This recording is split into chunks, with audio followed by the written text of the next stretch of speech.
Tudum. Hello and welcome to the Flix Forum podcast, where each episode we usually go back and we look at a Netflix original film in the order of release. However, today we have a special bonus episode where we're looking at Netflix's live event from 2025 called Tudum, or I'm just going to refer to it as Tudum.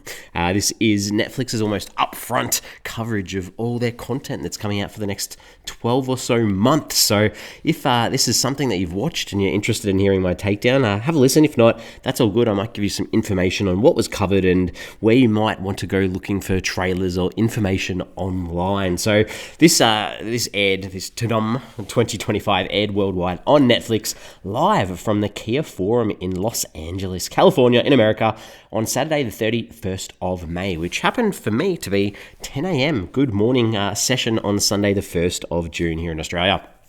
So what I'm going to do, I'm going to sort of talk through, I'll just run down the whole show, I guess. What was covered, what was there, some things that I thought was interesting, some things that I was completely confused about. I think it's an interesting show because this sort of felt like a almost Kids' Choice Awards or a Nickelodeon sort of show. It was very over the top. I feel like it was targeted specifically for teenagers almost. It was it was those awkward live moments on stage where, like the award ceremony, where big names sort of try to be funny and it doesn't necessarily land. But anyway, this is obviously something that Netflix have run before. This is the first time they've ever had it live streaming on their service. I think they usually put it up on YouTube. But yeah, this is obviously they're moving into the live market through sport and award ceremonies and things like that. So this is where we're at. So let's kick off with the show.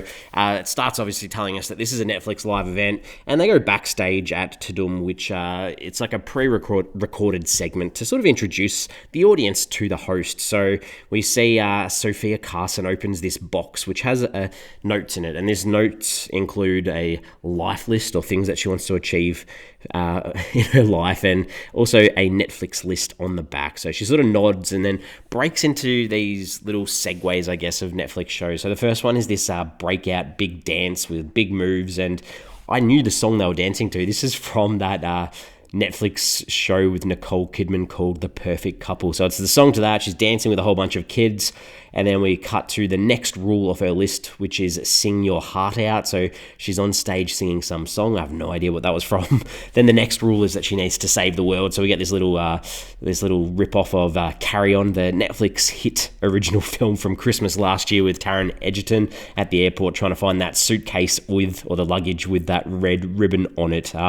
Inside the suitcase, there's like a Squid Masks game and a Stranger Things t-shirt in the suitcase. I'm sure there was some other Netflix references in there that I missed as well. We then move on. She opens another suitcase which has the bomb in it, and then the next list on her rule is to host Tudum.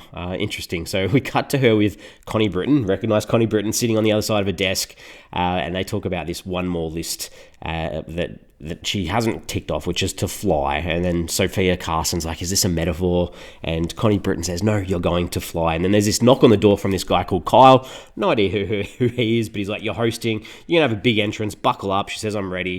And then we cut live to the stage where Sophia Carson, lots of people there in this Kia Forum, and she's coming down on stage from the roof as if she's flying, and everyone's clapping.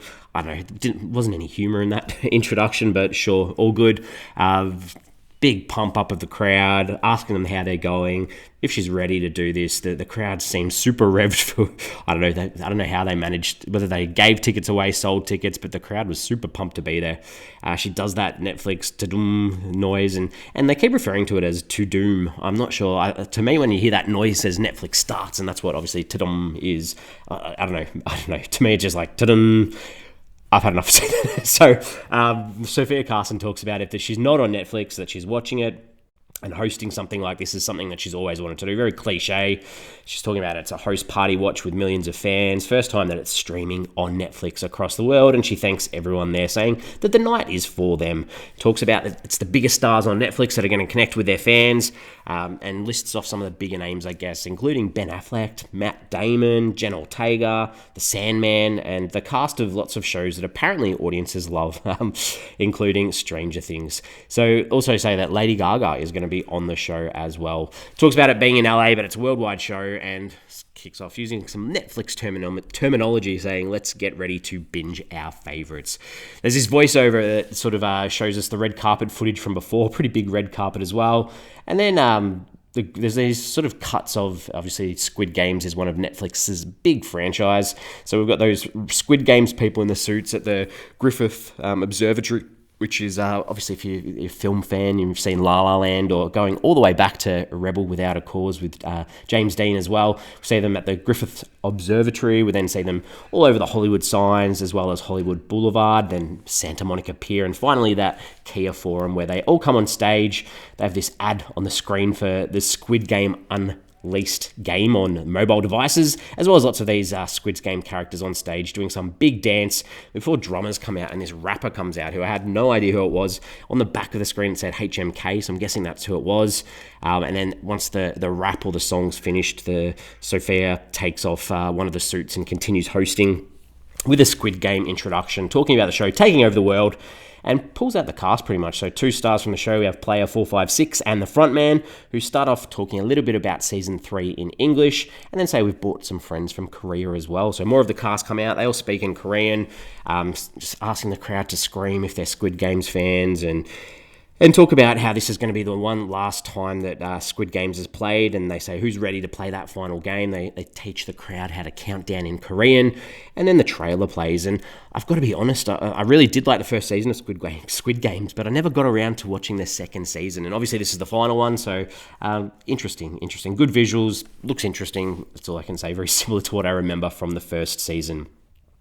Then we go backstage. This girl called Jackie from Nobody has the microphone. She's trying to be humorous, talking about how she's not good at keeping spoilers and can't keep a secret, and talking about her favourite stars. And I had no idea who any of these people she was talking to were. They bring out the Dallas Cheerleaders, which is obviously a Netflix show as well, to sort of dance in front of them, and then tease the next people coming on stage. So earlier this year, this is a pre-recorded segment, so they start off with earlier this year, and we've got the Netflix brain trust sitting around a table with Emily in Rome at the top of this boardroom, and she's obviously talking about marketing, talks about One Piece. So these are all Netflix shows that she tries to make a funny connection with. So One Piece is all over the map, talks about you being murdered and, a murderer, and the idea that we could sell knives to connect to the show. Talks about Squid Games and maybe a tie-in calamari games, Stranger Things, talking about lighting up the Empire State Building and turning it upside down like the upside down world in Stranger Things as well, and then finishes off with a pitch to do this Tudum show at the Forum. So then we cut back to the stage where we have Sophia Carson with Rian Johnson. This is the first sort of exciting moment for me of the show so far. Obviously, Rian Johnson directed the second of the third trilogy of Star Wars films, as well as the Knives Out films, which Netflix have paid quite a lot of money to have. So Rian Johnson takes the microphone, talks about loving a good surprise, and as he's on stage talking about the third Benoit Blanc film, he wants the audience to keep guessing, and he says that's what makes these movies special. And then throughout the auditorium, a lot of the cast are there that they keep cutting to as a surprise, I guess. So Josh Brolin, sort of the first person I knew on stage without needing to be told. They talk about it being an ensemble cast, and Mila Kunis is there as well, Kaylee Spaney, then Kerry Washington, and the big reveal, I guess, was Jeremy Renner was there as well, and a big long applause for him. I feel like he's had that medical result that he was quite injured, so it's good to see him back out and going as well. They talk about anyone could be the killer. There's this Darlie McCormick person, and then they cut to Glenn Close, who's in a car, obviously couldn't be there, make a joke about her being in traffic as well. The cast are all there. They talk about being proud of this film, Wake Up Dead Man, and says, sorry, Daniel Craig couldn't be here. And then, of course, Daniel Craig walks out on stage as well, and they give this exclusive sneak peek of the film, which is literally one scene. That's it. Didn't give anything away, but I'm on board for that film when it comes out. We then are back with Sophia, our host, who talks about the YA genre, or the young adult genre, and talks about there's lots of favourites and casts of their favourite shows, and they're going to ask some questions of them. This did not work for me at all, but this is the perfect moment for who I'm guessing they were targeting for this show. So they bring out the Outer Outer Banks cast to answer some questions. They make a bunch of jokes. I didn't get it. They have the Ginny and Georgia cast, more jokes. They have the cast from My Life with the Walter Boys, again, no idea. And then also the cast of a show called Forever, and no idea again. And then they all get on stage together, so lots of people, and they all say Tudum. All right. Then we have the WWE wrestlers come out. So we've got CM Punk, Ripley, Mysterio. They talk about Monday Night Raw, Kofi Kingston with New Days there as well. CM Punk sort of hosts this little segment to talk about a new show called WWE Unreal, which I think is a little bit of a behind-the-scenes show that they're going to have on Netflix. They make a segue, or one of the worst segues, I guess, talking about getting out of here in one piece in reference to the One Piece show. But they do that lame wrestling stuff where they talk, try to fight each other and argue with each other, and they're going on about straw hats, and then we finally cut to a trailer or a montage of behind-the-scenes moments almost of fans and the making of One Piece. Before the stage opens, there's this big pirate sail in the background with the cast behind it. This drops. Everyone cheers for the cast coming out. They thank the crowd. They thank the 100 million fans who watched the show in the first season. They discuss that the second season has been completed, and they're going to introduce a new fan favorite, which is Chopper, this little character who is on screen behind them as a 3D animation. They do say this show the second season is not coming until 2026. So a little bit of a wait for One Piece fans for that one. The next one, this is Sophia Carson back again, talking about that she's excited to be in this legendary Kia Arena. Talks about a new show coming out, and here to help her is the Backstreet Boys starts playing. I think it's Joey from the Backstreet Boys. I can't remember which ones. They've all aged so much. He comes out and talks about a new music competition called Building the Band, which he's going to host. He talks about auditions of musicians without seeing them to create this band. They play a sneak peek, which is a pretty long trailer of this guy singing. They can't see each other. They're all in these booths, and then they sort of, say whether they want that singer to be in their band. So interesting. I'm not sure. That's sort of a rip-off of The Voice / American Idol. See how it goes. I can't see it taking the world by storm. We then go backstage again. There's this Fred guy from Wednesdays doing impersonations of characters just in a monotonal voice. Not funny. And the girl who's doing the backstage moments the Addams Family has thing on her hand, the thing hand on her back. We then get a pre-recorded segment with Ben Affleck and Matt Damon with Cookie Monster. Quite good to see Cookie Monster. I didn't really see a reference, but this has got to do with Netflix keeping Sesame Street alive, I believe. So Affleck and Damon, they take a cookie from Cookie Monster, and then we go back to stage where the stars of this upcoming film called The Rip come on stage, which has Ben Affleck and Matt Damon, who are both there. They talk about being back on screen together again. They bring out the rest of the cast, including Stephen Yeun. They also have Tiana Taylor and Catalina Sandino Moreno. They talk about the plot a little bit, about RIP meaning cash, talking about a crime scene, talking about how much money it would take to betray your friends, and the idea of who you can trust with $20 million. It doesn't have a release date until January the 16th, 2026. They do play the trailer, which shows that it's inspired by true events. Looks like a good action film. Also has Kyle Chandler in it as well. So that's another good film that looks good to see as well. We get another film shown next, which is The World of Frankenstein. There's this pre-recorded video with Jacob Elordi, obviously just for the girls to get enjoyment out of. He talks about being grateful to be in Guillermo del Toro's film, which then we cut to the stage, well designed. The cast of Frankenstein is brought out, so Mia Goth and Oscar Isaacs with the director Guillermo del Toro, and he talks obviously about monsters being a big part of his life, talks about his Netflix original film Pinocchio, which many people have probably seen, and he talks about those themes of fathers and sons that he always plays on and that he's always wanted to make this film as well. Mia Goth makes a little segue about monsters being her thing too, and Oscar Isaacs talks about how he loved to play Victor in this film and it being a character piece. They play a teaser reveal on the screen and says it's a full release, which I believe is November. Looks really good period piece. Excited for this one. Also in the cast, in the credits of the trailer, they had Christoph Waltz there too, so a big cast. Jacob Elordi obviously in it as well. Excited for that one.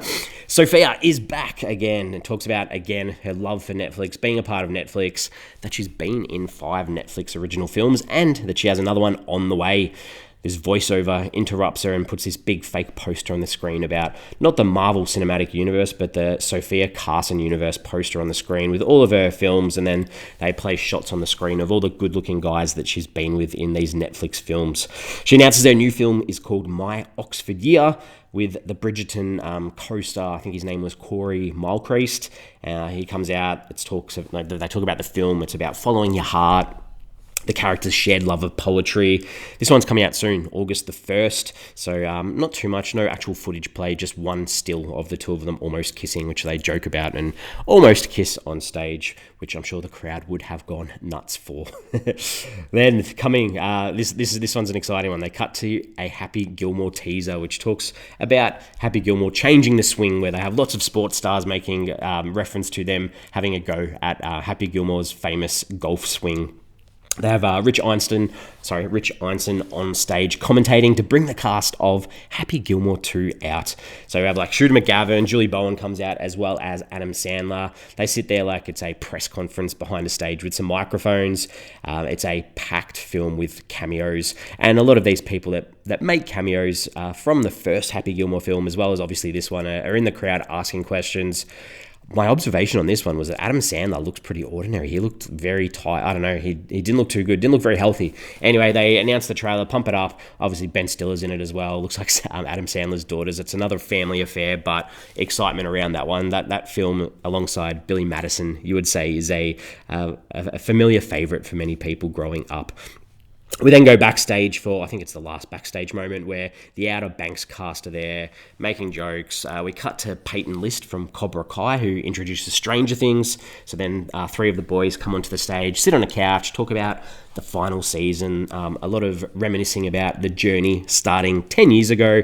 They put this VHS in to sort of play vision of when they were younger. There's videos of the cast that couldn't be there, including Millie Bobby Brown, because she's in London filming, guess what, another Netflix film called, I think it's Enola Holmes 3, possibly. They play the trailer. Again, this is another Netflix show. I enjoyed the first season, watched it, and haven't caught back up with it. So by the look of things, they've split this final season 5 into 3 parts, with a few episodes coming. I can't remember the first part, but it was definitely like Christmas Day and New Year's Day as well, the last 2 parts too. We then have Vanessa Lachey on stage, says that her husband Nick can't be there, but obviously the hosts of Love is Blind, they do kiss cam around the auditorium where there's a couple of, not saying that word, but there's couples from the last few seasons, I think season 4, season 6, they go to a WWE couple, the Love on the Spectrum couple there too. And then we bring Sophia back to introduce the cast of Wednesday. We get another one of those behind-the-scenes sort of fan videos, making of videos, and the impact that the show Wednesday has had on so many people. Then on stage, we have Luis Gomez, Jenna Ortega, and others. There's a British TV show called Absolutely Fabulous. The chick from that, I had to look her up. Her name's Joanna Lumley. She was there. She was good humour on the stage as well. Again, this is a show I haven't watched, so can't say much about it, but Jenna Ortega looked like she did not want to be on stage at all. They played a sneak peek of the new season. It was a pretty prolonged sneak peek. It was almost a full scene. If you remember The Sixth Sense, the film with Bruce Willis, and I think it was Haley Joel Osment, he's the bad guy in this, grown up, so it looks interesting. Intrigued. I might need to watch the first season to catch up. Then we have Sophia, who comes on stage with the cast of Wednesday. They talk a little bit more and then give this big introduction to Lady Gaga, who was about to perform because apparently she's in the show as well. This is a big stage production. You start with Lady Gaga in a coffin. It was literally almost, I would say, a batshit crazy performance. She does this song, then we cut to dances, gives Lady Gaga some time for a costume change before Jenna Ortega's sitting there at this big table. Lady Gaga's in a red dress. She gets up on the table, sings Abracadabra. The crowd goes wild, finishes the song. She gets back in the coffin, and then we're back on stage with Sophia to finish the show, thanking everyone, ticking hosting off her list, takes a big selfie with the crowd, and then we have the highlights play over the credits. So it goes for a bit under 2 hours if you're keen. You can watch it on replay, I believe, on Netflix. But obviously a couple of things there that you can check out if you're fans of any of those things. I believe Netflix have put most of the trailers or the teasers that they play during the show online now. So if you're interested, for me, the takeaways were obviously the films that we'll probably cover on this show. The big one that was a surprise to me was the Ben Affleck, the Matt Damon one. I hadn't actually heard of that film, so I'm interested to check that one out. Obviously, as well, that the Knives Out. This will be the third Knives Out film. We did do a bonus episode on the second one, Glass Onion, but I'm excited for that as well. Probably going to give the film with Sophia Carson a miss, the rom-com, but I think you got to look at the Golf. We're going to look at Happy Gilmore 2 on this show as well. So a couple of big films, a couple of exciting films that we've got to look forward to over the next 12 months, including Frankenstein in November. So hopefully that gives you an intro into what's going on. Hope you've enjoyed listening to my takeaway from it. It's hard to give this sort of show a rating. As I said at the start, the takeaway from me was that the target audience for this was very young people, and the casts of all these young, beautiful-looking people from these YA television shows that mean nothing to me. I was just in it to check out the trailers for the films, and I'm glad I got to see that. Other than that, we're back on Monday with our normal show. Hope you've enjoyed this wrap-up of Tudum 2025. I'll see you next week.